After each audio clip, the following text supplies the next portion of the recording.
అశ్వగంధ చూర్ణం, అశ్వగంధారిష్టం, అశ్వగంధ లేహ్యం. ఏ ఆయుర్వేద షాపుకు వెళ్లినా మనకు అశ్వగంధ పేరుతో ఇలా అనేక రకాల ఔషధాలు కనిపిస్తాయి. అసలెందుకు అశ్వగంధకు ఇంత ప్రాధాన్యం?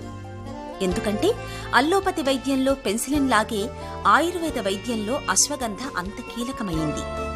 అశ్వగంధను మన ఆరోగ్యాన్ని కుదుటపరిచే ఒక జనరల్ టానిక్ గా చెప్పుకోవచ్చు. అశ్వగంధ మూలికలోని ఆకులు, పువ్వులు, పండ్లు, కాండం, వేళ్లు ఇలా ప్రతి భాగంలోనూ ఔషధ గుణాలు సమృద్ధిగా ఉన్నాయి. ఇంతటి ప్రశస్తమైంది కాబట్టే అశ్వగంధను ఆయుర్వేద నిపుణులు కింగ్ ఆఫ్ ఆయుర్వేదగా పిలుస్తారు.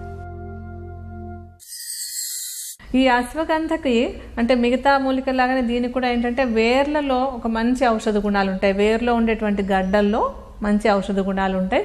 ఆకులు కూడా అంటే అశ్వగంధ ఆకులను కూడా మనం మందుల్లో వాడతాం, కానీ ఈ రూట్స్లో అంటే వేళ్లలో ఉండేటువంటి దాంట్లో